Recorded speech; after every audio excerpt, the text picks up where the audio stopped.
കട്ടപ്പന നഗരസഭയുടെ ദ്രോഹ നടപടിക്കെതിരെയും ദ്രവമാലിന്യ സംസ്കരണത്തിന് സൗകര്യമൊരുക്കണമെന്നാവശ്യപ്പെട്ടും നഗരസഭാ അധ്യക്ഷൻ ജോയി വെട്ടിക്കുഴിക്ക് നിവേദനം നൽകി. കേരള ഹോട്ടൽ ആൻഡ് റെസ്റ്റോറന്റ് അസോസിയേഷന്റെ നേതൃത്വത്തിലാണ് നിവേദനം നൽകിയത്.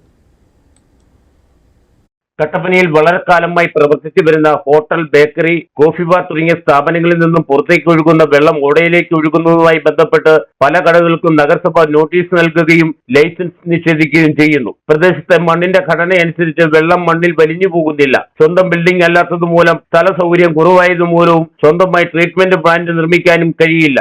മറ്റ് സ്ഥാപനങ്ങളിൽ നിന്നും ഒഴുകുന്ന വേസ്റ്റുകളുടെ ഉത്തരവാദിത്വവും ഈ സ്ഥാപനങ്ങൾക്ക് മേൽ അടിച്ചേൽപ്പിച്ചു വരികയാണ്. മുനിസിപ്പാലിറ്റി സ്ഥലം കണ്ടെത്തി മലിനജലം പ്രത്യേക ലൈനിലൂടെ കളക്ട് ചെയ്ത് കൊണ്ടുപോയി ട്രീറ്റ്മെന്റ് പ്ലാന്റ് നിർമ്മിച്ച് സംസ്കരിച്ച് നമ്മുടെ നാടിനെ മാലിന്യത്തിൽ നിന്നും രക്ഷിക്കുന്നതോടൊപ്പം തന്നെ ഭക്ഷണ ഉൽപാദക വിതരണ മേഖലയിലെ വ്യാപാരികളെ സംരക്ഷിക്കുകയും ചെയ്യണമെന്നും ആവശ്യപ്പെട്ടാണ് ഭക്ഷണ ഉൽപാദന വിതരണ മേഖലയിലെ സംഘടനയായ Kerala hotel and restaurant association Kattappana unit നിവേദനം നൽകിയത്. നിവേദനം കൈപ്പറ്റിയ നഗരസഭാ ചെയർപേഴ്സൺ ജോയി വെട്ടിക്കുഴി നിവേദനം അനുഭാവപൂർവ്വം പരിഗണിക്കാമെന്ന് ഉറപ്പു നൽകുകയും ചെയ്തു. കട്ടപ്പനയിലെ വ്യാപാര സ്ഥാപനങ്ങളിൽ ഉണ്ടാകുന്ന ദ്രവമാലിന്യം അത് എല്ലാ സ്ഥാപനങ്ങളെ സംബന്ധിച്ച് സ്ഥല സൗകര്യവും കുറവ് മൂലവും കട്ടപ്പനയെ അല്ലെങ്കിൽ നമ്മുടെ ഹൈറേഞ്ചിലെ മണ്ണിൻ്റെ പ്രത്യേകത മൂലവും അത് മണ്ണിൽ വലിഞ്ഞു പോകാതെ ഇരിക്കുന്ന ഒരു സാഹചര്യം ഉള്ളതിനാൽ അവർക്ക് ഓരോ കടകൾക്ക് പ്ലാന്റുകൾ നിർമ്മിക്കാനുള്ള ബുദ്ധിമുട്ടുള്ളത് കൊണ്ടും അത് പൊതുവായി ഒരു ദ്രവമാലിന്യ പ്ലാന്റ് മുനിസിപ്പാലിറ്റിയുടെ നേതൃത്വത്തിൽ നിർമ്മിക്കണമെന്ന് ആവശ്യപ്പെട്ടുകൊണ്ടാണ് ഇന്ന്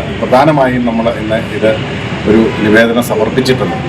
അതോടൊപ്പം കട്ടപ്പനയിലെ എല്ലാ സ്ഥാപനങ്ങൾക്കും, അതായത് ഹോട്ടൽ ഉൾപ്പെടെയുള്ള എല്ലാ സ്ഥാപനങ്ങൾക്കും ശുദ്ധജലം നമുക്ക് ലഭ്യമാക്കുന്നതിന് വേണ്ടിയുള്ള നടപടി സ്വീകരിക്കണമെന്നും അതുപോലെ തന്നെ ഇപ്പോൾ പ്രൈവറ്റ് ഏജൻസിയെ ഏൽപ്പിച്ചിരിക്കുന്ന ഭക്ഷണ സാധനങ്ങളുടെ വേസ്റ്റുകൾ കൊണ്ടുപോകുന്നതിന് കൊടുക്കുന്ന ഭീമമായ തുക എല്ലാവരിലും നിന്നും ഈടാക്കുന്നുണ്ട്.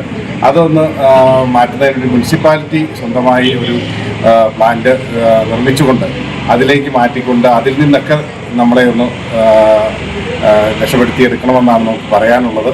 സ്വസ്ഥമായി വ്യാപാരം ചെയ്യാൻ സാഹചര്യം ഉണ്ടാക്കണമെന്നും കട്ടപ്പനയിലെ വികസനത്തിനനുസരിച്ച് കുടിവെള്ളം സ്ഥാപനങ്ങൾക്ക് നൽകുന്നതിനും ഇപ്പോൾ ദ്രവമാലിന്യത്തിന് നൽകുന്ന ഭീമമായ തുകയിൽ നിന്നും ഒഴിവാക്കാൻ പ്രൈവറ്റ് ഏജൻസിയെ മാറ്റി മുനിസിപ്പാലിറ്റിയുടെ നേതൃത്വത്തിൽ സംസ്കരണ പ്ലാന്റ് നിർമ്മിക്കുകയും ഈ പ്രശ്നം വളരെ ഗൗരവമായി കാണണമെന്നും അടിയന്തര ശ്രദ്ധ ചെലുത്തി വേണ്ട നടപടി സ്വീകരിക്കണമെന്നും ഭാരവാഹികൾ അഭ്യർത്ഥിച്ചു. നിവേദക സംഘത്തിൽ president Sajeendran Poovakal, secretary Mathew Joseph, treasurer Sujikumar K A, Subhash M D, Binoy Sebastian, Louis, Milano, Benny, Reji, Anil തുടങ്ങിയവരും ഉണ്ടായിരുന്നു. Idukki vision news, Kattappana.